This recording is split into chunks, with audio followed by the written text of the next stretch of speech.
So now we're on to the workout section of the plan. If you're already going to gym working out, you're probably going to be doing this all right, but this is for people who are just at home. So we've got a couple of mini Metcons, and what Metcon just means is metabolic conditioning.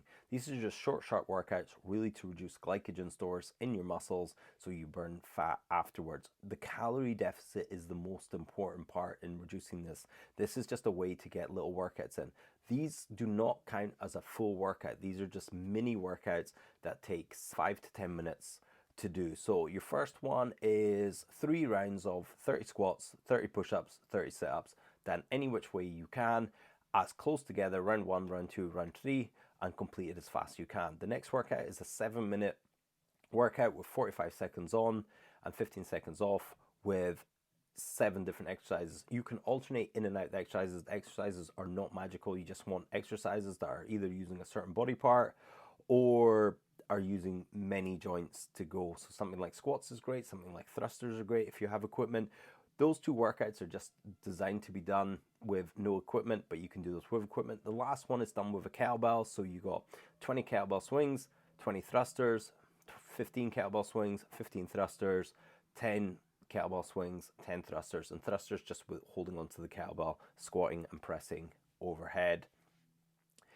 Or you could do goblet squats. You can mix that up any way you want. You could add another exercise in that to make it 3 different exercises.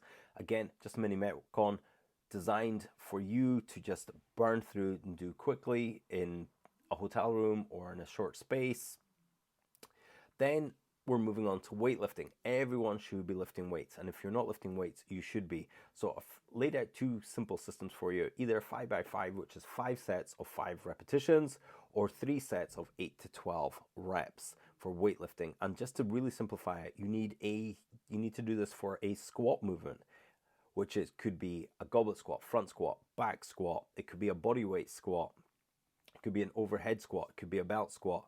There's hundreds of different squat variations that you can use. You can use your heels up on something. You could do your heels flat, but that is squatting. Hinging is more of a hip-dominated movement, like a deadlift, trap bar deadlift, sumo deadlift, a good morning, a hip thrust. Anything that uses your glutes and your hips more would be a hinge style movement. Then we have a push movement, which could be a push-up, a bench press, an overhead press, an incline press, a dip. Any pushing movement when your arms are extending is a pushing movement. And again, you want to be failing. If you're doing 5 sets of 5, you want to be getting close to failure around about 5 reps. So maybe you could do 6, 7 with a gun to your head. And same with 8 to 12 rep range. The rep range don't matter, it's just which one you prefer to do.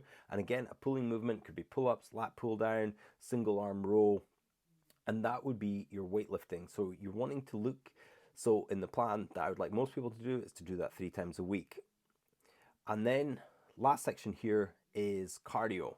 So you have zone 2 cardio, which is like a lower heart rate, slightly above what you would be when you were walking. I'll link a video in the description of this one to work out your zone 2 cardio. You have zone 3 cardio, which is kind of tempo work. This is the speed you would run a race at. Zone 4 cardio is past this point. This is where you're doing interval sprints or you're doing harder sessions where you're really gassed out.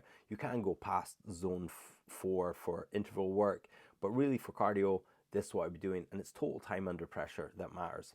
And then if you want to put all this together, you could do it like this. You warm up with zone 2 for 10 to 20 minutes, then you do your weightlifting, which would be about 20 minutes, where you do a squat movement for 3 sets of 12, you do a hinge movement for 3 sets of 12, you do a push movement 3 sets of 12, and you do a pull movement for 3 sets of 12 or 5 sets of 5 if you want.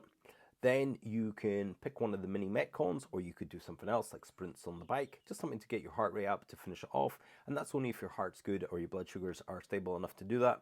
And then you want to do a cool down where you just lie on your back and pop your feet up on the box for 5 to 10 minutes and really allow your heart rate to come down. You want to crack 3 of those a week if that's what you've chosen, 2 of those a week if that's the level that you've chosen, 4 of those a week if that is the level you've chosen. And that's a workout, and that's pretty much the whole plan here laid out. Don't have to just do it for Lean for Halloween, but that's our Lean for Halloween plan. Questions, just drop them in the comments below, and we'll see you on the plan.